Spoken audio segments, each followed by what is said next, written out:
하나님 말씀 신명기 32장 7절에서 9절입니다. 옛날을 기억하라. 역대 연대를 생각하라. 내 아버지에게 물으라.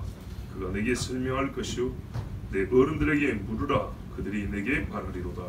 주님이 높으신 자가 민족들에게 기업을 주실 때에 민족을 나누실 때에 이스라엘 자손의 수요대로 백성들의 경계를 정하셨도다.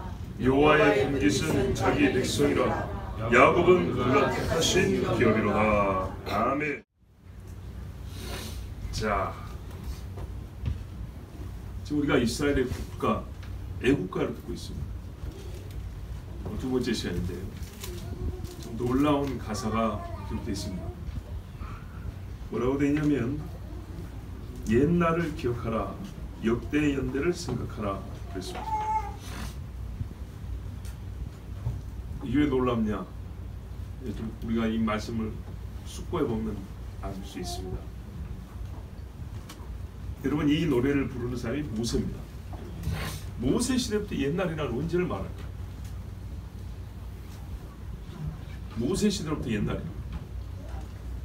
아담으로부터 야곱까지 정도 보면 되겠죠. 아담으로부터 자기들의 조상 야곱 정도까지 보면 옛날이라 할 수 있겠습니다. 그러면 여러분, 그 옛날이요, 오늘 우리하고 비교해보면 짧습니까? 깁니까? 굉장히 짧죠. 모세 기준으로 한 1600년밖에 안 됩니다. 우리로 하면요, 거기다가 3500년, 4500년, 이거 잠시만, 3500년 보태야 됩니다. 좀 잘못 말한 것 같은데, 뭔가 지금 이상하게 말한 것 같은데, 예, 잘못 말했군요. 모세 시대로 봤을 때 그 이전에 한 3500년 됩니다. 그리고 우리로 봤을 때 어떻게 될까요? 뭔가 좀 헷갈리는데, 다시요. 모세 시대부터 우리까지 한 3500년 되고요. 모세 시대부터 그 이전까지 한 2500년 됩니다. 예. 그러면 여러분, 모세부터 그 이전 옛날이라 하는 것은 오늘 우리로 말하면, 우리하고 비교해보면 우리가 생각하는 옛날에 비하면 반밖에 안 되죠. 반도 안 되는 옛날입니다. 그리고 말하면 역대 연대를 생각하라 그랬어요. 역대 연대라고 하지만 우리하고 비교하면요, 굉장히 짧은 세대입니다. 우리는 모세 이후로 지금 약 3400년이 흘렀단 말입니다. 그러면은 모세가 그 이전의 조상들을 기억하고 알고 있는 연수보다 우리는 그 이후에 역사가 3500년이 더 지났기 때문에 모세보다 훨씬 많은 역대 연대를 생각할 수 있고 과거 역사를 가지고 있다, 이 말입니다. 그런데 여러분, 우리보다 훨씬 시간이 짧지만 기억할 일은 넘쳐납니다. 그러면 우리는 이 말씀을 그대로 받으면 모세보다 더 많이 기억해야 되겠죠. 더 많이 찾아봐야 되고 더 많이 연구해 봐야 되겠죠. 예, 자, 다시요. 모세는 자기 앞에 한 2500년 있어요.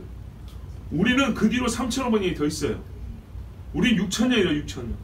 그러면 모세 때의 옛날을 기억하고 역대 연대만 생각해도 기억할 게 많고 배울 게 많다고 하면 오늘 우리는 얼마나 많겠습니까? 그런데 오늘날의 교육은 어떡하냐? 옛날 거는 구닥다리라고 버리는 것을 가르치죠. 한 세대만 지나도 기술이라는 것이 사람을 발달시켜주고 발전시켜주고 성숙시켜주고 생각하는데 그렇지 않습니다. 편하게 해주는 거죠. 인간 됨됨이를 낳게 해주지 않습니다. 초인을 만들어주지 않습니다. 오히려 기계 비슷한 인간을 만들죠. 자, 그러면 그때 어떤 사람들이 살았냐? 여러분, 모세 시대까지 이스라엘 국가가 아직 형성되지 않았습니다.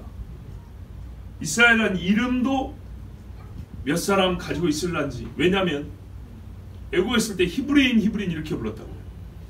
야곱이 이스라엘이고 그 아들이 이스라엘인데 이 종들을 누가 이스라엘로 불러주겠습니까? 그래서 천하게 부른다고 옛날 조상 이름 따서 히브리인 이렇게 불렀단 말이에요. 이스라엘 국가라는 것은 출애굽을 한 이후에 시내산에서 하나님과 언약을 맺으면서 아직 정치 체제가 아니라 하나님이 부른 신정 국가로서 이스라엘 국가 이렇게 부르죠. 그렇기 때문에 지금 여기 모세와 아들은 옛날을 기억하라는 이야기는요, 비이스라엘 사람들을 기억하라는 얘기입니다. 에녹, 라멕, 노아, 이스라엘 사람 아닙니다. 그렇죠?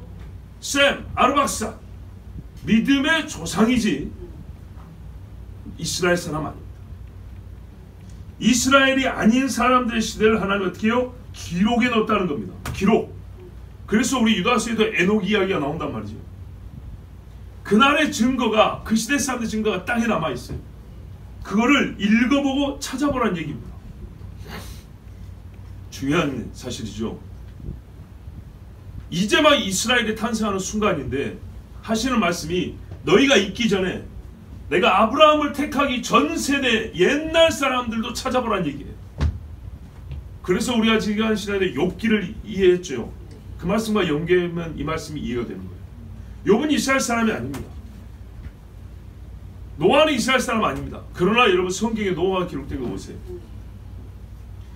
우리가 이전에 그러니까는요, 이스라엘이라는 경계 안에 하나님의 언약이 머물러 있지 않아요. 이스라엘이 하나님의 언약에 매우 중요한 역할을 하고 있지만은 이스라엘의 언약은 아니에요. 이스라엘이 없으면 언약 자체가 없냐? 그건 아니라고요. 하나님의 언약이 있고 그 언약을 이스라엘이 주신 거예요. 그 이전의 사람들도 하나님의 언약을 받았어요. 여자의 씨라는 언약은 아담이 받았단 말입니다. 즉 아담의 후손이라면 누구든지 받은 언약이에요. 문제는 믿음이죠. 자, 왜 이런 일을 명하실까요? 비이스라엘 사람, 옛날 이야기, 왜 기억하고 생각하라, 숙고하라, 깊이 생각하라는 얘기입니다. 왜 그렇게 말할까요?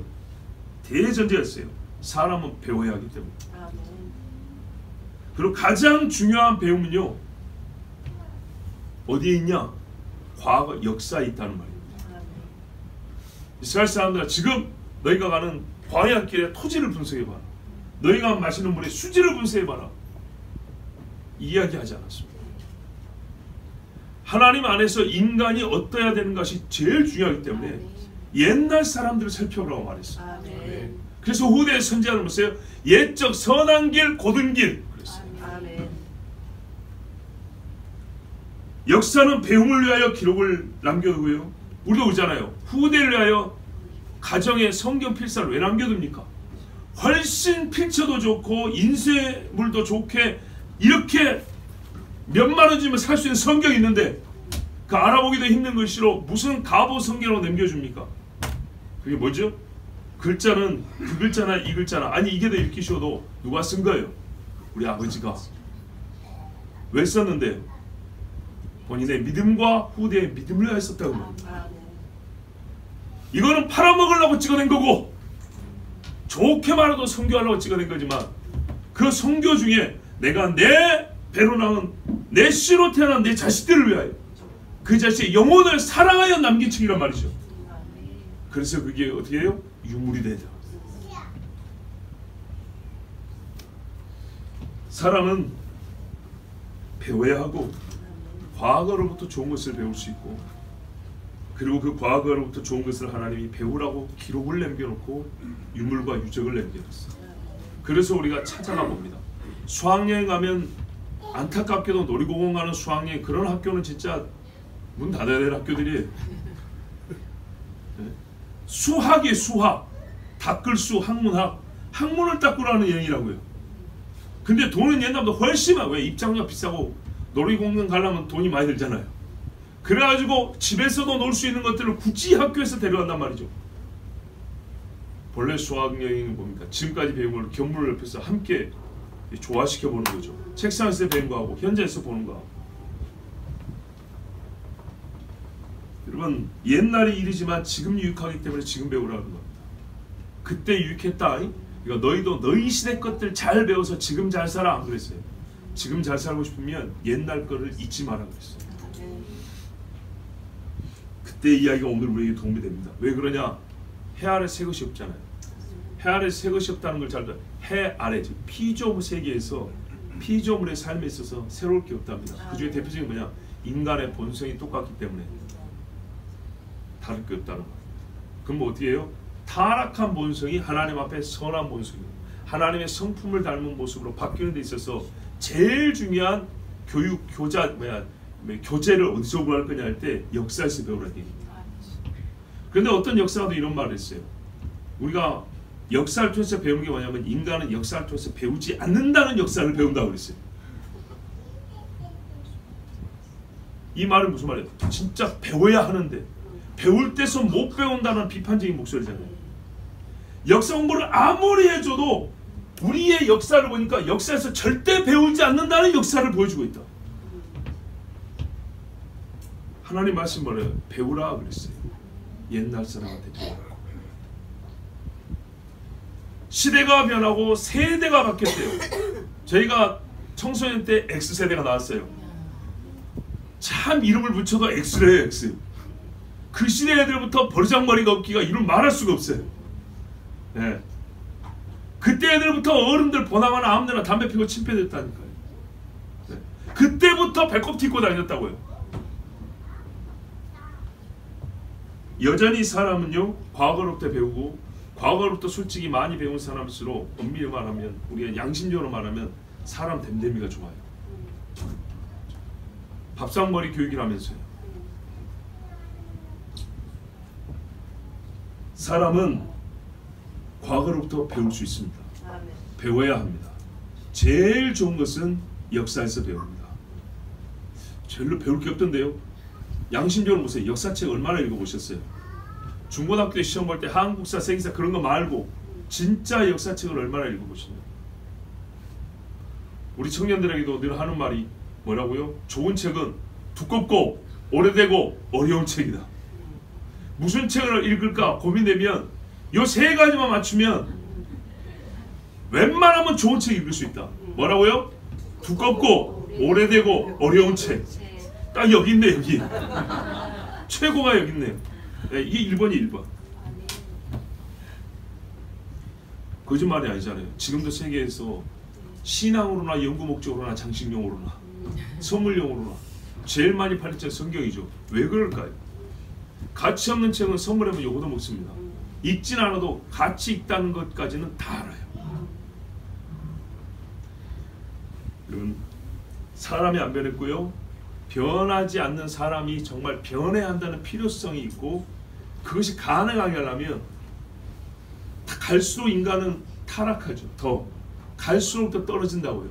그래서 올라가고 싶으면 덜 떨어지는 시대 사람들 배워야 된다고요. 그런데 어떻게 배울 거냐 했더니 기억하라 숙고하라 그랬죠. 옛날 걸 우리가 경험하는데 어떻게 기억하죠? 그 사람들이 내가 경험한 걸 기억하는 거지 어떻게 기억한다는 얘기예요. 그래서 아까 말한 거예요. 이게 유물과 기록을 전제한 이야기예요. 유물을 보고 기록을 보면 내가 눈으로 직접 보지 않고 살아보지 않았지만 옛날에 무슨 일을 했었는지를 알 수가 있어요. 그죠? 난중일기를 왜 읽습니까 여러분? 보면 안다고요. 그거를 읽으라 그 말이에요. 유물을 찾아보고 닦아서 살펴보라는 얘기죠. 먼지 쌓인 채로 놓으면 본래도 안 보이잖아요. 닦아서 가만 보면 누가 무슨 말을 기록했는지 안다고요. 사건의 현장 가면 전문가들 어떻게 하면 법의학자나 형사들 어떻게 해요? 남들은 무심히 여기는 거지만은 세밀하게 살펴보죠. 손톱 밑에 들어있는 조그마한 것 하나로 범인 잡지 않습니까? 남겨져 있다는 거예요. 오늘 우리를 위해서. 그래서 여러분 공부의 제일 좋은 방법은 뭐냐? 찾아보고 생각하는 거예요. 저희가 고등학교 다닐 때 문학 선생님이 공부하는 방법을 가르쳐줬어요. 질문하고 찾아보고 물어보라 그랬어요. 그때는 인터넷이라는 게 사실 없던 시대였거든요. 뭐라고요? 질문하는데 무슨 질문하면 스스로 질문. 그리고 자기 손으로 찾아보래요. 자기 손으로. 그리고 선생님에게 물어보라는 거예요. 자, 요즘에는 그게 안 나죠. 어떻게 해요? 바로 그냥 해. 그러면 여러분 우리 김재현 약사님도 그런 말 했지만 검색어를 올리면 2단계, 3단계 가면 무조건 음란물이 나옵니다. 무조건 음란물이 나온다고. 여러분 인터넷에 초등학생을 쳐보세요. 초등학생의 정의를 옛날에는요 사전 찾으면 돼요. 옛날 학교 앞에 사전들 얼마나 많이 팔았어요. 이만한 것들 막. 예? 사전 회사들도 다양했죠.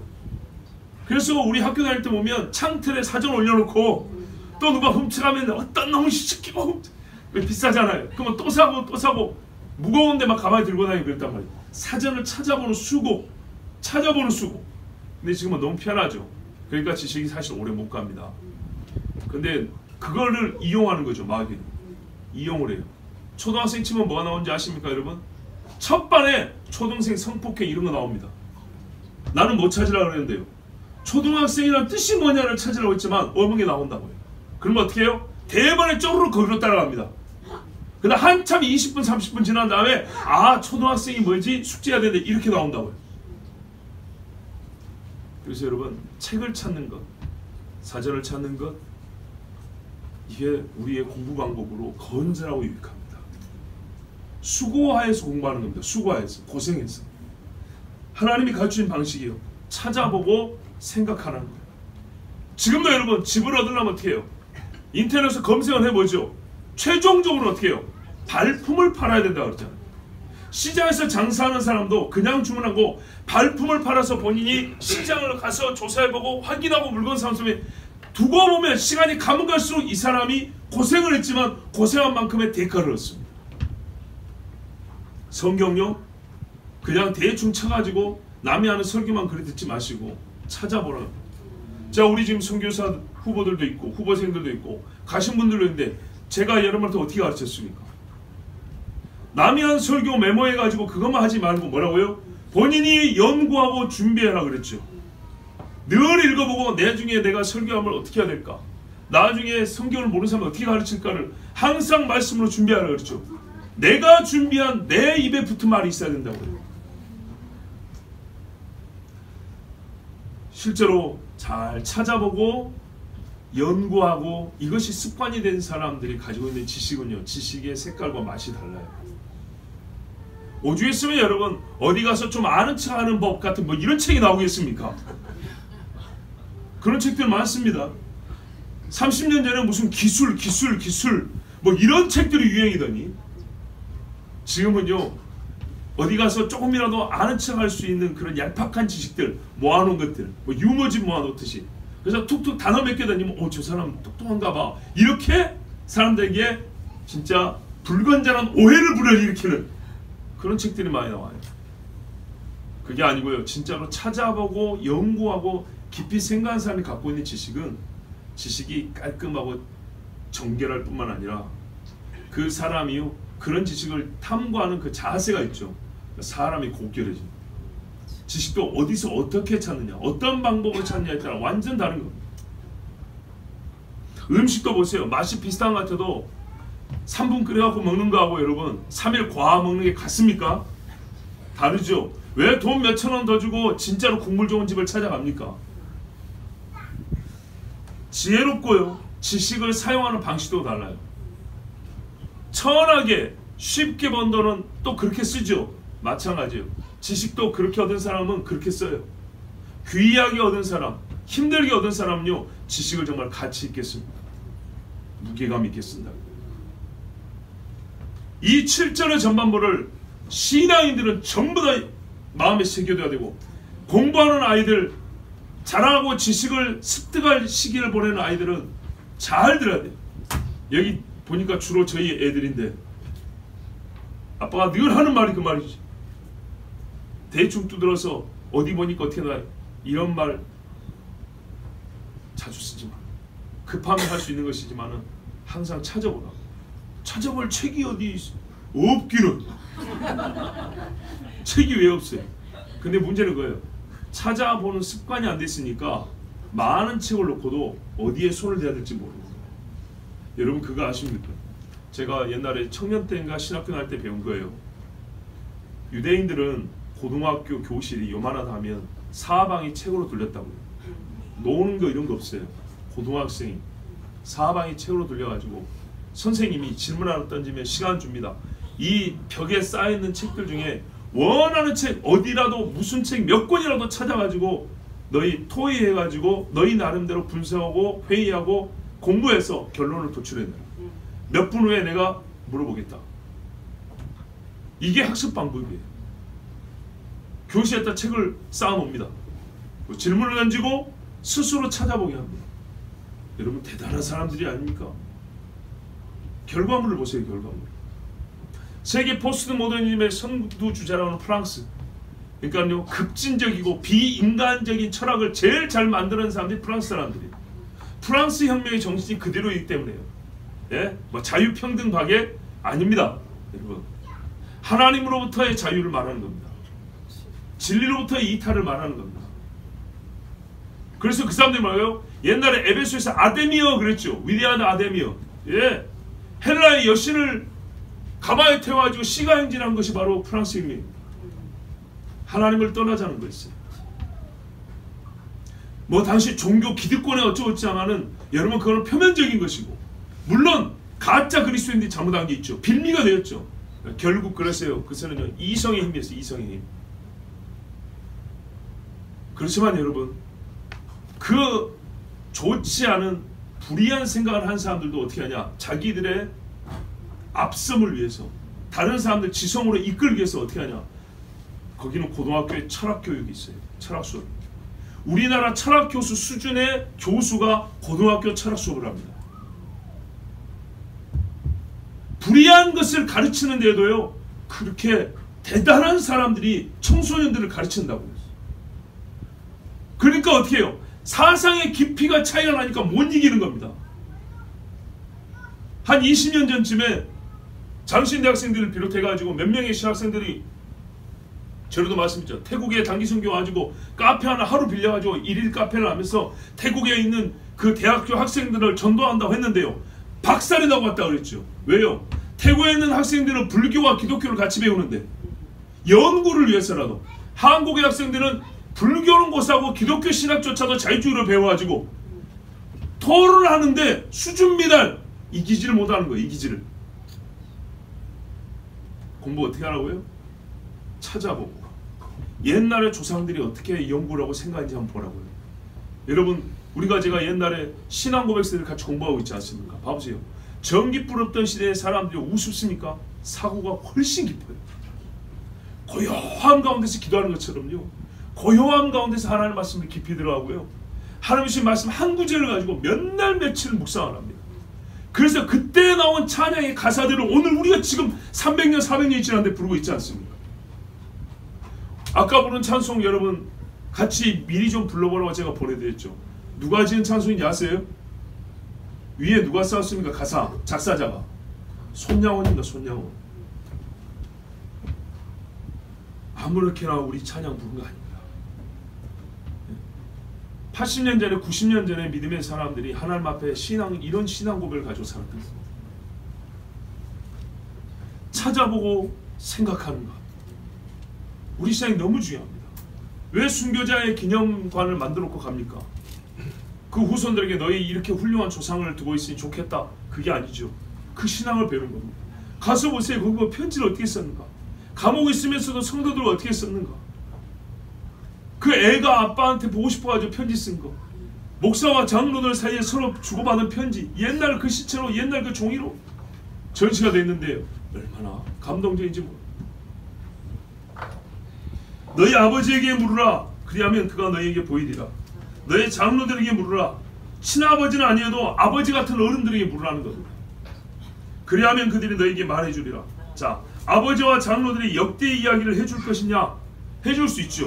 먼저 배웠으니까. 근데요, 조금 다릅니다. 자, 보십시오.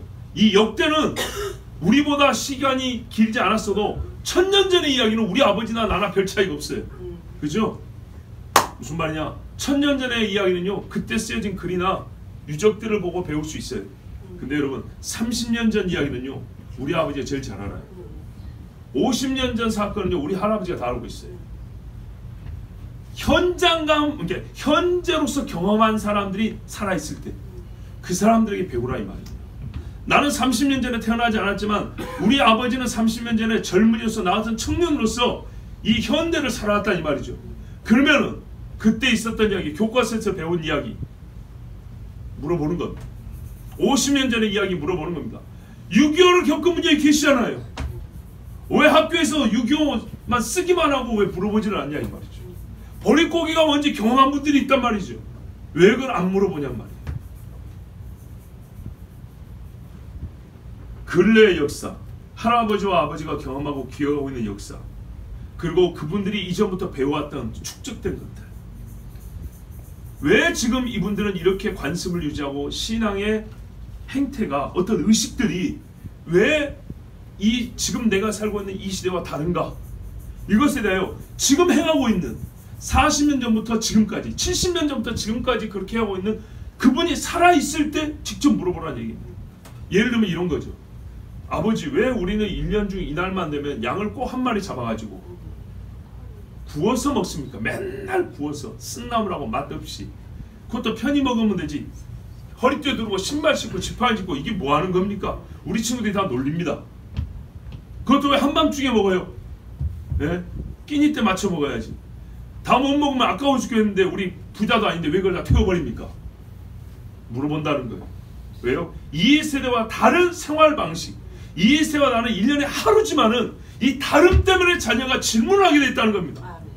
신앙생활이 다르니까 아버지한테 물어본다는 거예요. 왜 우리는 이렇게 살고, 아버지는 왜 가만 보니까 10년 동안 계속 이렇게, 내가 10살밖에 안 됐다면 물어보는 거예요, 애들이. 그러면 하나님 뭐라 그래요? 반드시 물어보게 돼 있다. 왜? 이 다름에 대하여 물어보고 있다. 너희는 다르게 살아야 되고 다름에 대하여 물어보고 있을 때 그때 너희는 대답할 말을 준비하라. 아빠도 태어나기 전에 할아버지 시대에 하나님께서 우리에게 약속하셨고 종살이가 있었고, 그리고 애굽에서 구원하실 때 이렇게 피로 구원하셨다. 우리는 그것을 기억해야 하고 그 은혜가 여전히 있고 우리가 그 언약의 백성이기 때문에 이 절기를 지킨단다.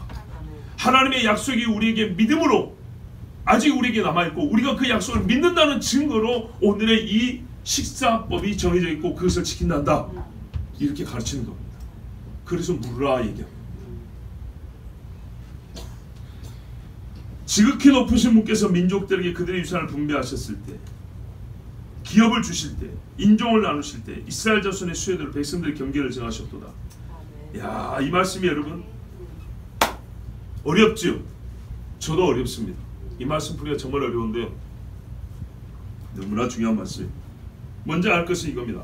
이 8절은요 7절과 다른 맥락이 아니고요 7절의 증거입니다.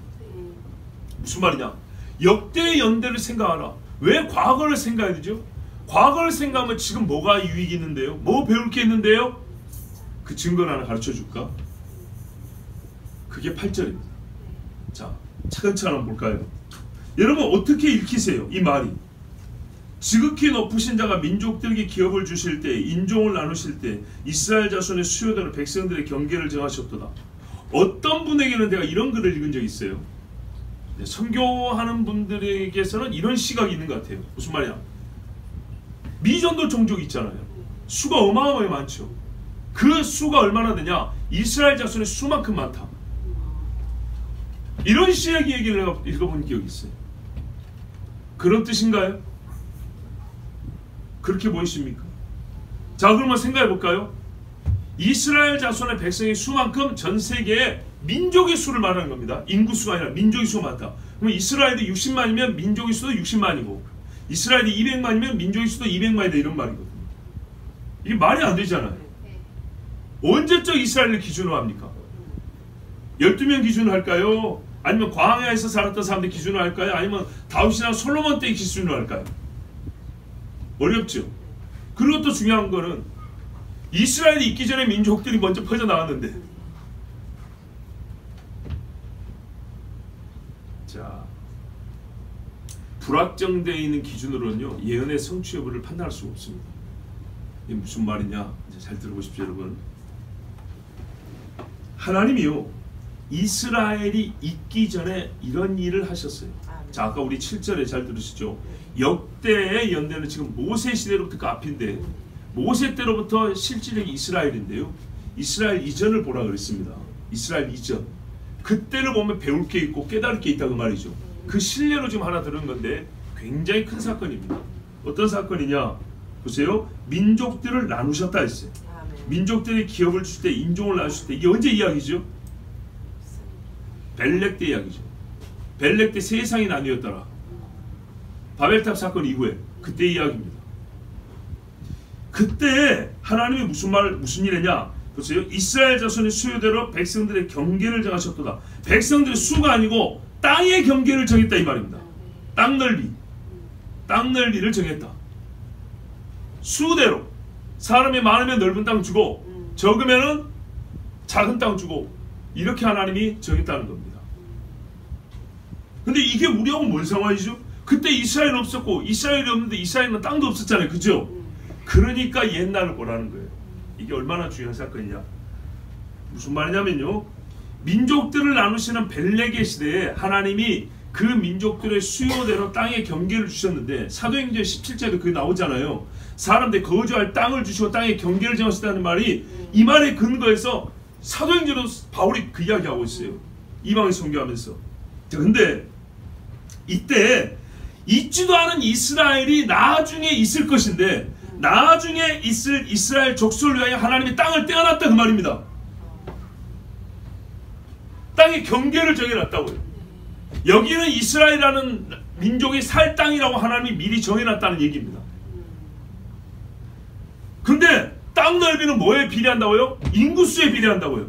하나님이 나중에 이스라엘이라는 사람의 인구수를 아시고 그 수에 맞을 정도의 땅 넓이를 정해가지고 여기가 그 땅이라고 하나님 속에서는 미리 약속된 땅이 있었다 그 말입니다. 아시겠죠? 그리고 그것을 역사적으로 계시한 때가 언제 하면 아브라함 때인 거예요. 아브라함에게 하나님 마음에는 영원한 거죠. 하나님 마음에 있던 땅을 가르쳐 준 겁니다. 너네가 지시할 땅으로 가. 거기가 어딘데요? 네 모르지만 내가 네한테 주려고 정해놓은 땅이 있어. 우리 사업할 때나 아니면 가정에서나 봐보세요. 여기가 하나님이 나한테 줘 예배는 땅이었구나. 얼마나 감격제입니까? 아브라함이 그래 하시는 거예요. 가자고. 어디를 가는데? 가보면 알아. 그게 뭔데? 내가 너와 내 후손 줄 땅이야. 그러면 지금 당장요? 아니, 야 임마, 이 땅에 니하고 네 식구들 여기서 어떻게 살라고? 기다려봐. 기다려봐. 언젠데요? 400년 후에 종살이하고 올 때 그때 여기 채우고 살만한 애들이 이제 나. 하늘의 별과 같이, 바닷가의 모래같이 열국에 흩어진 아브라함의 믿음의 후손도 있지만 여기 살만한 애들을 내가 번성해갖고 데리고 올 거야. 어디서요? 애굽에서. 그 종살이하는데요. 종살인데 어떻게 그런 인구가 불어날 수가 있어요? 나 하나님, 너하고 너 사라 임마. 애 못 난다는데 내가 애 좋지. 100살 됐는데 여호와께 능치 못함이 있겠느냐. 아멘. 그래서 준 거예요. 이 땅을 역사적으로는 아브라함이 그때 계시해 준 거예요. 하나님이 나중에 이스라엘 사람들이 이스라엘은 민족을 이루고 나라를 이루고 그때의 수, 그때의 적정한 수를 하나님은 다 알고 계시기 때문에 그 인구수가 살만한 규모의 땅을 떼어놓으셨다는 거고요. 근데 문제는 뭐예요? 그 땅이 이스라엘에 의해서 사라질 때까지 시간이 남아있죠. 시간이 남아있으면 어떻게 할까요? 땅은 사람이 없으면 황무하죠. 자연보호가 된다 하지만 이건 우리가 자연 생태를 너무 파괴해서 이야기고, 원민을 말하면 사람이 일구어야 번성하고 더 기름진 땅이 되죠. 그래서 다른 민족이 그 약속된 땅이 약속된 시간이 될 때까지 차지하고 잠정적으로 살게 하셨어요. 그 민족이 누굽니까? 가나안입니다. 그 민족이 가나안이라고요. 이게 얼마나 하나님의 놀라운 지혜인지 모릅니다. 자,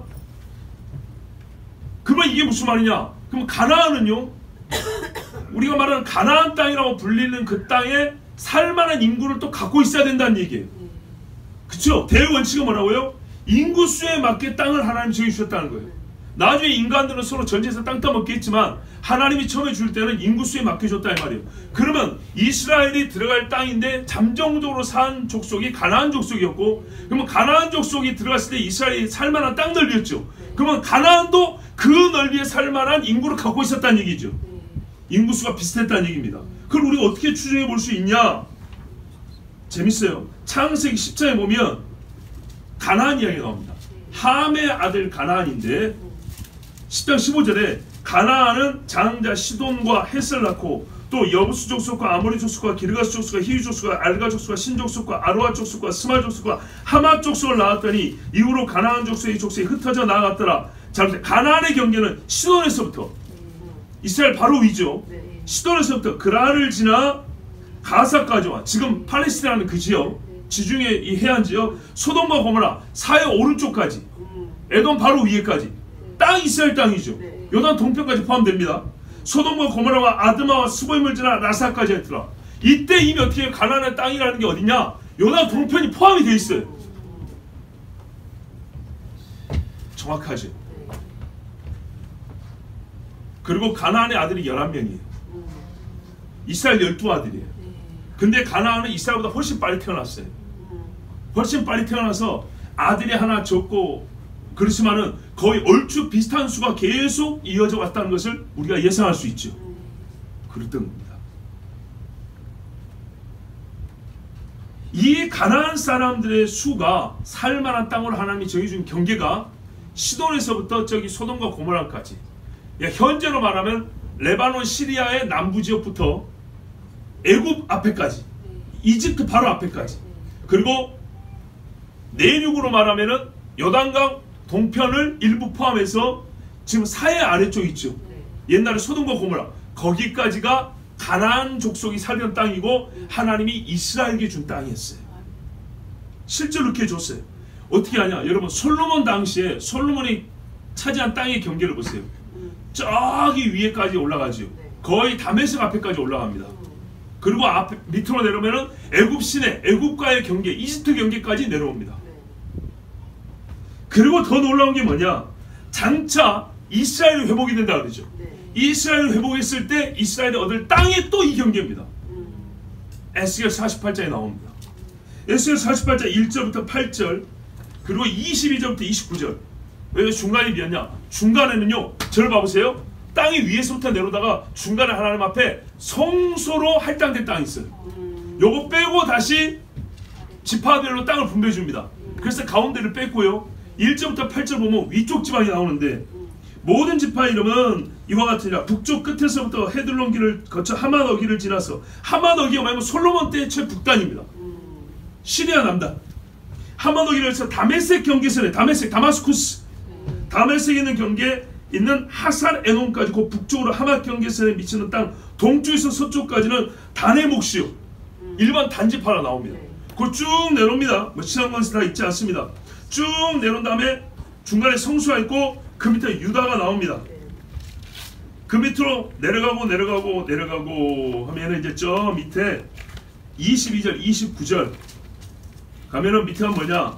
옛날에 가데스 바네아 있죠. 무리바 물, 오늘 성시교독도 있었죠. 하나님 앞에 시험했던데 가나안 땅 바로 밑에 거기 무리바 가데스 셈에 이르고 애굽 시덴을 따라 대에 이르나니, 애굽과의 경계에서 대, 지중해 해변까지 이렇게 이른다는 겁니다. 이게 남쪽 경계입니다. 이것은 너희가 제비 뽑아 이스라엘 지파에게 나누어 주어 기업이 되게 할 땅이요, 또 이것들은 그들의 몫이냐, 주 여호와의 말씀이라. 아멘. 자, 정확하죠. 네. 하나님께서 이스라엘이 있기 전에 이스라엘의 훗날의 수를 아시기 때문에 그들이 살만한 그 수에 맞게 살만한 땅을 정해 놓으셨어요. 제일 좋은 땅으로. 땅 질만 좋은 것이 아니라 땅의 넓이도 위치도 하나님이 제일 적합한 땅을 정해놨다고요. 그러나 이스라엘은 지금 있을 사람들이 아니란 말이죠. 후대에 있을 사람, 야곱 이후에 있을 사람이기 때문에 그동안에 이 땅에 누가 살고 있어야 됩니다. 살고 있던 사람이니까 가나안인데, 근데 분명히 수요에 맞게 한다 그랬다고요. 그래 봤더니 가나안도 역시 11아들이고 그 경계를 살고 있었고, 나중에 이스라엘이 정복하여 산 땅도 그 넓이고, 하나님이 에스겔 때 마지막에 회복한다는 땅의 넓이도 딱 그 넓이다 이 말이지. 역대현들을 왜 생각하라 그랬냐? 하나님이 너희가 지금 살고 있는 땅에 대하여 처음부터 하나님의 땅은 수요대로 경계를 정하여 줬다 그랬다는 거예요. 여기서 우리가 놀라야 될 사실 하나 더 있어요. 근데 왜 하필 그 땅을 다른 민족이 차지하지 않고 가나안이 살고 있었을까요?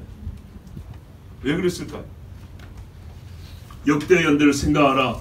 옛날 이야기를 잘 생각하라. 들어보라 그랬어요. 여러분, 옛날에 무슨 이야기가 있었습니까? 창세기 9장 24절 26절에 노아가 술이 깨어 그의 작은 아들이 자기에게 행한 일을 알고 이에 이르되, 보세요, 가나안은 저주를 받아 함이 잘못했는데 가나안이라고 했죠. 왜 그래요? 가나안이 이미 그때 태어나 있었거든요. 아비하고 똑같은 거예요, 보니까. 그리고 여러분, 아버지가 잘못했을 때 본인이 벌받지 아들이 벌받으면 훨씬 더 큰 벌이죠. 아담이 선악과 따먹고 죽어버렸으면 되는데 가인이 아벨을 때려 죽을 때 정말 죄의 싹은 사망이로다 뼈에 새기게 하는 것처럼 함이 잘못했지만은요, 아들 가나안이 저주를 받을 때 자기가 얼마나 큰 죄를 지었는지 알 수가 있어요. 그리고 가나안은 왜 괜히 왜 가나안은 꼭 그 아비 함을 닮은 아들이었어요. 그래서 가나안이에요. 가나안은 저주받아 보세요. 그의 형제의 종들이 종이 되기를 원하노라 하고 또 이르되 다른 아들 셈의 하나님 여호와를 찬송하리로다. 가나안은 셈의 종이 되고. 근데 여러분, 셈의 자녀가 한두 명입니까? 얼마나 많은데요. 근데 셈의 아들 중에 어떤 아들이 가나안을 다스려야 되겠습니까? 의로운 자이겠죠. 그러면 셈의 자식들 중에 의로운 자가 누구예요? 의로운 자가 아브라함이죠. 아브라함. 혹시 다른 이름 아시는 분 계시면 저한테 좀 말씀해 주세요. 하나님 분명히 말했어요. 셈이 가나안의 주인이 되고 가나안은 셈의 자손이 종이 된다 그랬어요. 그런데 가나안은 특정이 되어 있어요, 이름이. 근데 셈의 자손이라고 해요. 셈의 자손 중에. 셈 나중에 죽어요. 근데 어떻게 해요? 누구요? 셈 자손 중에 누구? 믿음 없는 사람? 그냥 족보에 올라있는 아무 사람? 아니죠. 하나님이 셈 자손 중에 믿음의 사람을 택했단 말이죠. 그가 누구라고요? 아브라함입니다. 아브라함. 아브라함의 집입니다.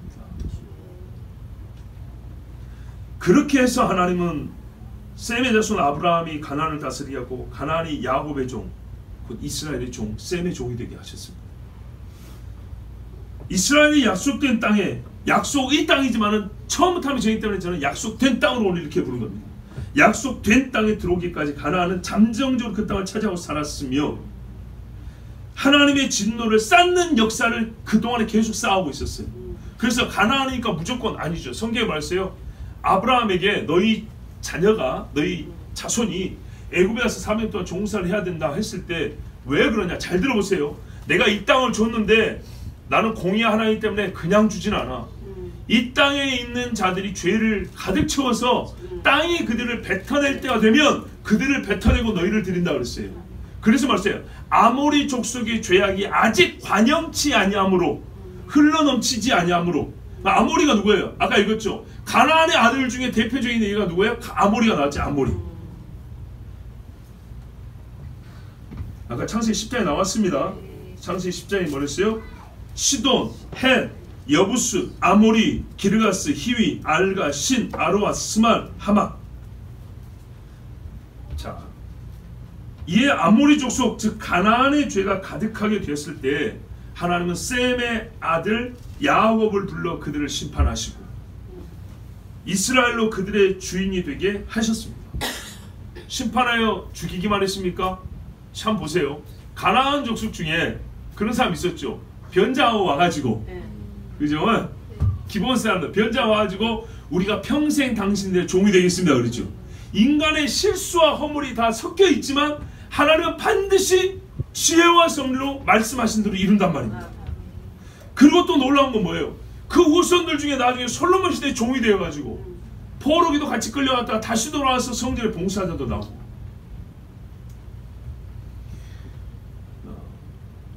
가장 공의롭고 하나님의 이름이 존귀를 얻는 방식으로 이 일들을 이루셨습니다. 여러분, 이것은 제가 성경이 기록된 후에 이제서 깨닫는 말이 아니에요. 우리 믿음의 선배 역대를 생각하여 2000년 전에 이 말씀을 철저히 연구하고 누구보다도 깊숙이 깨닫는 바울이 아테네에 가서 설교했던 말이 이 말입니다. 아테네 철학자들에게 당신들 철학 선배들, 선생님들, 당신들의 조상들 얘기하는데 잘 들어봐. 조상들의 얘기를 잘 연구해 보라고. 인류는 한 뿌리에서 나왔다고 다 말했는데 왜 말을 안 듣냐? 한 신을 아버지라고 모신다고 너희 조상들 그리 가르쳤는데 왜 안 듣냐? 왜 잡신을 만들어 놓고 알지 못하는 신에게라고 하냐? 그러면서 바울이 이렇게 말했어요. 인류의 모든 족속을 한 혈통으로 만드사 온 땅에 살게 하시고 그들의 연대를 정하시며 거주의 경계를 한정하셨으니 이것만 알아도 너희 조상들의 시대를 연구해서 요까지만 깨달아도 잘 들어보세요. 이는 사람으로 왜냐하면 뭐뭐 때문이라 왜냐하면 이는 사람으로 혹 하나님을 더듬어 찾아 발견하려 하심이로되 아멘.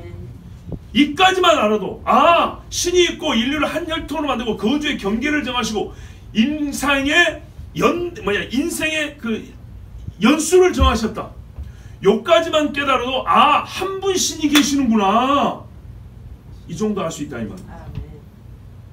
여기서 구속자를 알고 구원 얻는 지식까지는 나오지 않습니다. 그러나 어디까지는 할 수 있다고요? 우리가 이런 잡신을 섬길 것이 아니라 신을 섬기다 한 분을 섬겨야 되겠구나. 그 한 분은 창조주일 것이며 창조주는 우리를 심판하고 구원할 수 있는 분 한 분이 다 한다는 거예요. 한 분이에요. 요 정도의 신론을 만들 수 있다 이 말입니다. 그리고 스토아 학파 그들의 선생 제논은 사실 그렇게 가르쳤던 겁니다. 근데 너희의 철학의 기초도 모르고 종교의 기본도 모르고 똑똑해서 수많은 사람들을 가르친다고 헬라의 지성 하지만은 너희는 왜 과거의 연대를 생각하지 않냐고, 옛날 사람들의 사건들을 조사해보지 않냐고 이렇게 어리석은 짓을 하느냐. 옛날 사람들이 말했던 것과 기록해 놓은 가르침만 똑바로 배워도 어느 정도는요 하나님을 더듬어 찾는 수준까지 이룰 수 있는데 이렇게 헛똑똑하게 되었단 말이냐. 그러니까 여러분 보세요. 신명기 말씀 뭐라 했어요? 역대의 연대를 생각하고 과거의 일을 찾아보고 읽어보고 이것이 얼마나 중요한가. 이 깨달음을 읽고 깨달았기 때문에 바울이 이방인들에게도 이렇게 설교했던 겁니다. 여러분 이방인들이 이 정도면 이스라엘은 어디까지 찾을 수 있을까요? 예수를 보았을 때 하나님의 아들인 줄 알았어야 되는 거예요. 근데 역대를 생각하지 않냐고, 과거를 묻지 않냐고, 연구하지 아니하니 너희가 성경에서 영생을 얻는 줄 알고 성경을 읽어도 성경을 어떻게 읽어야 바르게 읽는지 선배들한테 배우지 못하였기 때문에 어떻게 해요? 예수를 보고 죽인다는 말입니다. 왜? 사람의 영광을 구하고 하나님의 영광을 구하지 아니하기 때문에. 하나님의 영광을 구하고 하나님의 말씀에 있는 선지자들을 배웠어야 되는 건데 그러지 않았기 때문에 그렇게 악한 결말을 맞이하게 된 것입니다. 여러분 이스라엘이 역대의 연대를 기억하고 연구하면 할수록 그들은 자기의 하나님 여호와와 그분이 하신 놀라운 일을, 그 권능 있는 행사를 알 수 있었습니다. 그렇다면 우리 어떻게 합니까? 우리 역시 마찬가지입니다. 역대의 연대를 생각해보고 찾아보고 깨달아야 됩니다. 그러면 하나님을 찬송할 이유와 가장 적합한 가사를 우리가 얻을 수 있습니다. 한 가지 시간이 좀 갔지만 9절까지 보겠습니다. 이는 주의 여호와의 분깃은 자기 백성이라 야곱은 그가 택하신 기업이로다. 왜 이렇게 하셨는가? 왜 이렇게 하셨는가 할 때 이스라엘은 이로부터 뭘 배우느냐? 궁극적으로 배울 게 뭐냐? 우리가 하나님의 몫이구나. 하나님이 우리를 자기 기업으로 삼으셔서 우리가 있기 전부터 이런 일 하셨구나. 얼마나 은혜가 큽니까? 우리가 예수 믿고 난 다음에 그때 그 집사님 내가 예수 안 믿고 맨날 욕할 때 그래서 하나님이 나를 사랑하시 그렇게 말하고 나를 여기까지 이끌어 왔구나. 과거를 생각하면 은혜가 더하죠. 그렇습니다. 우리 이스라엘이 하나님이 민족 중에서 자기 기업으로 택한 자이구나. 이걸 깨닫는다는 겁니다. 그러면 자연스럽게 어떻게 해요? 하나님 경외하는 마음이 커질 것이고 찬송이 우러나오지 않겠습니까? 나 같은 죄인을 선택하시고 높이시는 하나님 은혜에 감개하게 되지 않겠습니까? 우리 개인으로도 그렇고 이스라엘 땅에 경계를 정해주시고 가나안을 벌하시고 택함받은 아브라함의 자손이 미리 정해놓으신 땅에 거하게 하시면 신자에 대한 우리 개인으로 볼 때도요 우리가 교리를 했던 신자의 예정과 선택이라는 교리가 얼마나 하나님이 확실하게 우리에게 가르쳐준지 모릅니다. 동일 원리예요. 동일 원리. 이스라엘에 대한 것도 우리 개인에 대한 동일 원리예요. 하나님의 은혜를 깨달을 수 있으니 여러분 역대의 연대를 생각하기 바랍니다. 자기 백성에 대한 약속을 먼저 주시고 하나님의 변함없는 마음과 뜻, 오랜 섭리와 그리고 성취하시는 하나님의 권능이 우리에게 주어진 구원의 은혜에 대하여 주님의 신비를 놀라워하고 은혜를 감사하게 하고 찬송하게 합니다. 하나님의 행한 일을 그러므로 부지런히 찾아 읽어보십시오. 그리고 이 모든 일의 최종은 무엇이냐? 하나님의 이름이 높여집니다. 여러분 하나님의 이름이 높여지는 걸 싫은 분 계십니까? 아니죠. 다윗도 이렇게 말했어요. 주께서 나를 사마의 음침한 골짜기에서 구하내시면 자기 이름을 위하여 그랬어요. 나는 소모품인가? 아니죠. 여러분, 자식은요 부모 이름이 높여지는 일을 기뻐합니다. 아멘. 피조물이고 자녀인 우리는 하나님의 이름이 높이는 걸 기뻐합니다. 아멘. 하나님은 심판받을 때 믿는 자를 의롭게 하고 또 자기 자신을 의롭다함을 받는다 그랬습니다. 아멘. 하나님 이름이 높여지고 주의 영광이 모든 만물에 높여지게 함이니 하나님은 은혜 가운데 찬송을 받으시며 심판 중에 의롭다 칭송을 받으시는 분이십니다. 아멘. 성령께서는 성경을 사랑하는 사도로 하여금, 아까 바울이죠, 이 진리를 깨닫게 하셨어요. 아멘. 그리고 하나님을 찬양케 하시고 이방에게 이 진리를 가르치게 하셨어요. 그렇다면 오늘 우리가 이 진리를 배우는 것이 마땅치 아니하겠습니까? 이 사도 바울의 목소리를 들었기 때문에 우리는 사도 바울같이 똑같은 찬송도 부를 수 있습니다. 아멘. 오늘 저는 에베소 1장의 말씀을 사도 바울의 찬송으로 읽고 여러분에게 읽어드립니다. 그리고 이것으로 하나님 말씀 설교를 마칩니다. 오늘 이 말씀 들은 것을 생각하면서 한번 에베소의 말씀을 한번 들어보십시오. 에베소 1장 11절에서 19절에 모든 일을 그의 뜻의 결정대로 일하시는 이의 계획을 따라 우리가 예정을 입어 그 안에서 기업이 되었으니 이는 우리가 그리스도 안에서 전부터 바라던 그의 영광의 찬송이 되게 하려 하십니다. 아멘. 하나님이 시온을 얼마나 영광스럽게 하시는지 몰라. 그 안에서 너희도 진리의 말씀과 너희의 구원의 복음을 듣고 그 안에서 또한 믿어 약속의 성령으로 인치심을 받았으니 이는 우리 기업의 보증이 되사, 이 기업 나오잖아요. 그 얻으신 것을 속량하시고 그의 영광을 찬송하게 하려 하십니다. 이로 말미암아 주 예수 안에서 너희 믿음과 모든 성도를 향한 사랑을 나도 듣고 내가 기도할 때에 기억하며 너희로 말미암아 감사기를 그치지 아니하고 우리 주 예수 그리스도의 하나님 영광의 아버지께서 지혜와 계시의 영을 너희에게 주사 하나님을 알게 하시고 너희 마음의 눈을 밝히사 그의 부르심의 소망이 무엇이며 성도 안에서 그 기업의 영광의 풍성함이 무엇이며 그의 힘의 위력으로 역사하심을 따라 믿는 우리에게 베푸신 능력의 지극히 크심이 어떠한 것을 너희로 알게 하시기를 구하노라. 아멘. 저도 여러분이 알기를 원합니다. 아멘. 하나님은 우리로 하여금 알기를 원한다여 말씀을 주셨습니다. 모세를 통하여 주시고 사도를 통하여 반복하시고 이 일을 보면서 그 일의 성취를 보고 이루시는 일을 보면서 찬송하였던 믿음의 사람들을 본받아 우리는 그들까지 포함하여 역대를 생각하고 옛적 일을 기억하면서 하나님을 찬송하는 믿음의 사람들이 바랍니다. 아멘. 우리 이 시간에 함께 기도하겠습니다.